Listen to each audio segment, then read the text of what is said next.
Bismillahirrahmanirrahim. Assalamualaikum warahmatullahi wabarakatuh.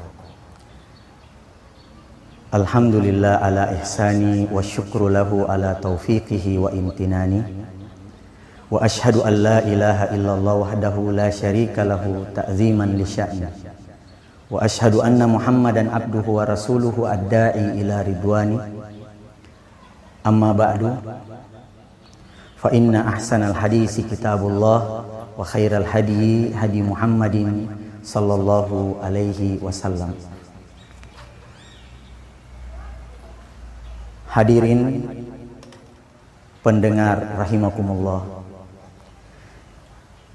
Di dalam sebuah hadis riwayat Ibnu Majah, Nabi sallallahu alaihi wasallam menceritakan ada dua orang dari kabilah Bali yang masuk Islam dan dipersaudarakan dalam Islam oleh Nabi sallallahu alaihi wasallam. Dua orang ini kemudian dititipkan di rumahnya Tolha bin Ubaidillah radhiyallahu anhu. Salah seorang di antara dua orang ini itu sangat bersemangat mengamalkan ajaran Islam, sangat bersungguh-sungguh. Kalau dikatakan jihad, dia selalu menjawab panggilan jihad itu. Maka kemudian dia ditakdirkan oleh Allah Subhanahu wa taala syahid di medan peperangan. Mati syahid, mati yang mulia, mati dijamin baginya surga dan terbebas dari siksa kubur dan azab neraka. Kemudian saudaranya yang satu meninggal 1 tahun kemudian menyusul saudaranya yang telah syahid, namun meninggalnya mati dalam keadaan biasa sebagaimana kebanyakan orang. Suatu malam Tolha bin Ubaidillah bermimpi. Di dalam mimpinya dia melihat dua orang bersaudara ini berdiri di hadapan pintu surga, berdiri di depan pintu surga. Tolha bin Ubaidillah menyaksikan dua orang ini, kemudian dipersilahkan masuk surga. Namun yang aneh adalah yang terlebih dahulu masuk surga, yaitu sahabatnya yang meninggal 1 tahun kemudian. Baru setelah masuk surga saudaranya yang meninggal 1 tahun kemudian, menyusullah saudara yang mati syahid, mati di medan peperangan. Maka kemudian Tolha bin Ubaidillah merasa aneh dengan mimpinya. Kenapa yang pertama masuk surga adalah orang yang meninggal 1 tahun kemudian? Mestinya menurut analisa Tolha bin Ubaidillah, yang masuk surga terlebih dahulu adalah saudara yang mati syahid karena matinya mulia. Maka sampailah pertanyaan ini kepada Nabi sallallahu alaihi wasallam dan dijawab oleh Nabi sallallahu alaihi wasallam, bukankah orang yang meninggal 1 tahun kemudian itu masih dapat bulan suci Ramadan, dia berpuasa di bulan Ramadan, dia melakukan qiyamul Ramadan, dia bersedekah di bulan Ramadan? Maka dijawab oleh para sahabat, bala, benar ya Rasulullah. Maka Nabi pun mengatakan, fama abadu bainahuma mimma bainas sama'i wal ard. Perbandingan antara keduanya adalah antara langit dan bumi. Orang yang mati syahid, mati yang mulia. Tetapi orang yang mendapati bulan suci Ramadan itu jauh lebih mulia dan mendapatkan keutamaan di sisi Allah Subhanahu wa taala. Rawahu Ibnu Majah. Maka melalui hadis ini kita semua diberikan kabar gembira, insya Allah yang akan masuk surga sangat banyak. Semua yang mendapati bulan suci Ramadan berpeluang masuk surga. Bahkan surga ini sangat luas sejauh mata memandang, sehingga Nabi mengatakan, kullu ummati yadkhulunal jannah. Semua umatku masuk surga. NU masuk surga, Muhammadiyah masuk surga, Wahdah Islamiyah masuk surga, Salafi masuk surga, Ikhwanul Muslimin masuk surga, dan juga saudara-saudara kita dari jamaah tabligh masuk surga. Maka kemudian ini menjadi kabar gembira bagi kita, karena Nabi mengajak, menyeru, kullu ummati yadkhulunal jannah. Semua umatku masuk surga. Maka terutama di bulan Ramadan ini, marilah kita memanfaatkan momen Ramadan ini dengan berlomba-lomba melakukan kebaikan dan berusaha sekuat mungkin untuk menghindari larangan-larangan di bulan suci Ramadan. Yang pertama, kita melakukan kebaikan-kebaikan di bulan Ramadan, yaitu kita memperbanyak tilawah Al-Quran.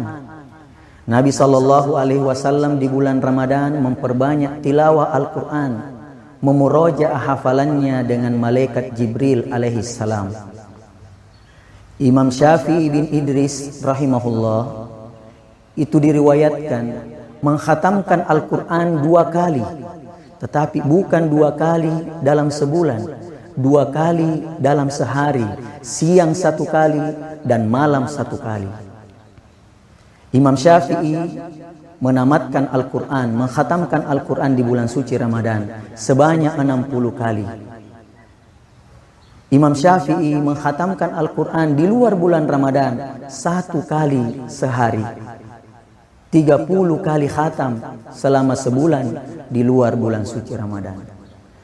Maka kemudian ketika kita memperbanyak bacaan Al-Quran, insya Allah hati kita akan lembut dan kita disibukkan dengan pekerjaan-pekerjaan yang bermanfaat, sehingga kita akan terhindar dari pekerjaan-pekerjaan yang sifatnya dibenci, makruh dalam Islam.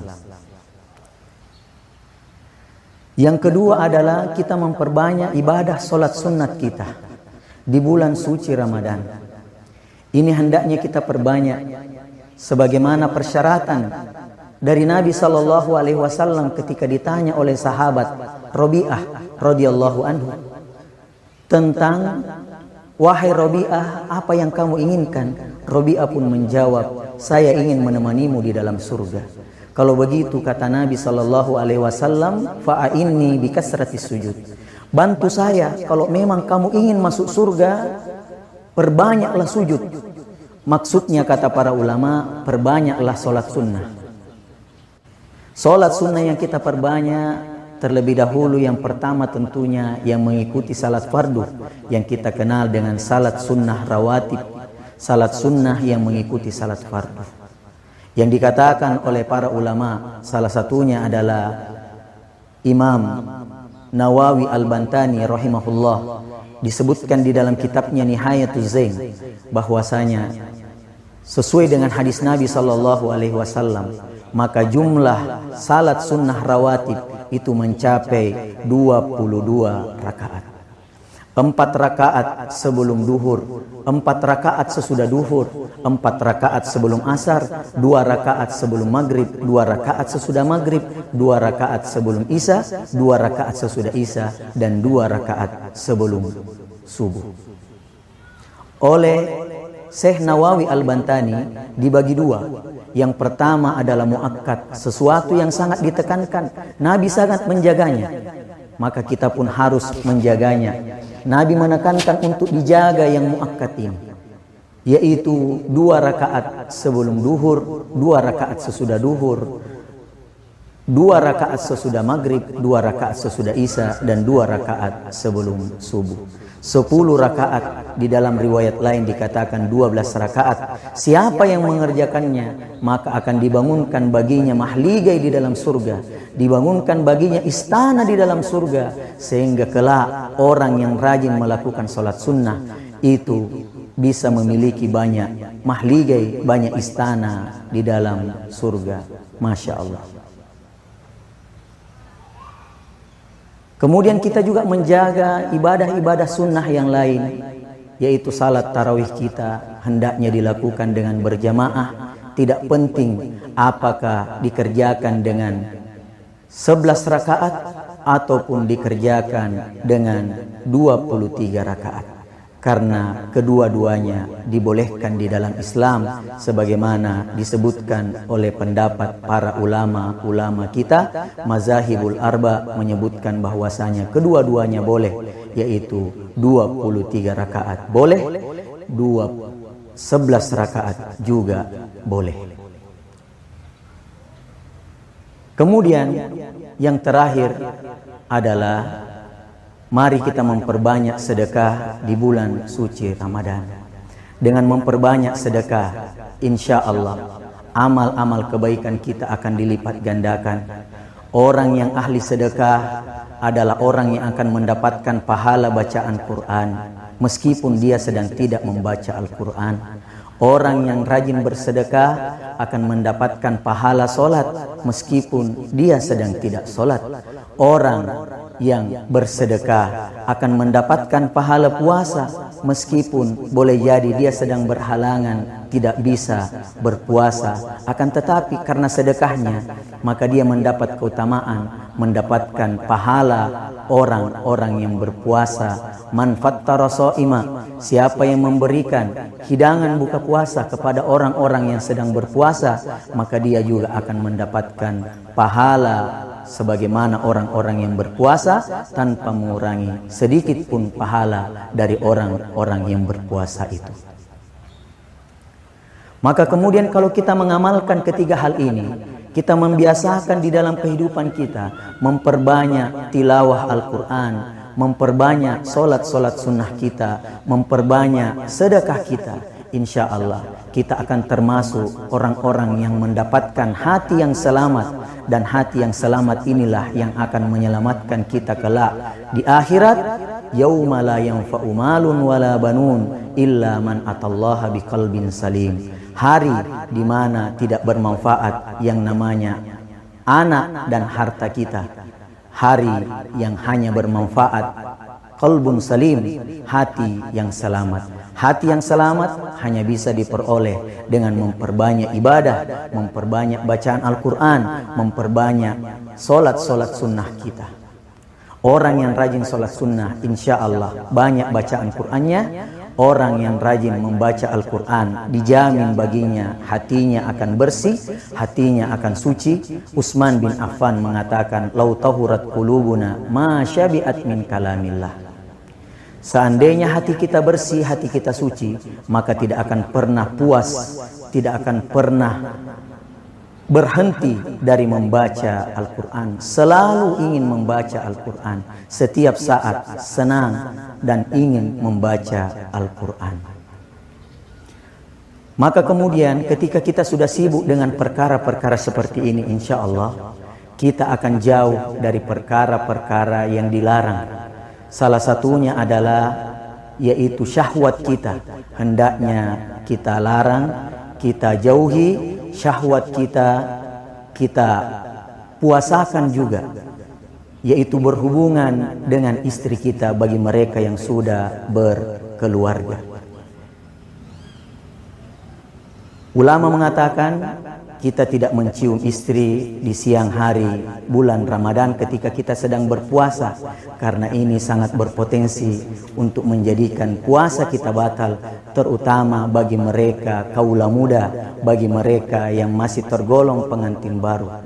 Karena ada 3 tipe dari orang-orang yang sedang berpuasa dengan menjaga syahwatnya. Yang pertama, ada juga orang kalau dia melihat istrinya itu biasa-biasa saja. Inilah yang dimaksud dengan prinsip hidup. Ada juga yang ketika menyentuh istrinya, maka dia mulai tergoda untuk melakukan hubungan-hubungan yang terlarang bagi mereka yang sedang berpuasa. Dan inilah yang dimaksud dengan pegangan hidup. Dan yang ketiga, yang terakhir adalah mereka yang menjadikan puasanya untuk tidak mengerjakan pembatal-pembatal puasa, yaitu bahkan untuk melihat istrinya pun dia sangat membatasi, karena dia punya prinsip adalah pandangan hidup. Mudah-mudahan kita semua bisa mendapat taufik dari Allah Subhanahu wa taala sehingga puasa kita terjaga. Amin amin ya rabbal alamin. Hadanallahu wa iyyakum. Assalamualaikum warahmatullahi wabarakatuh.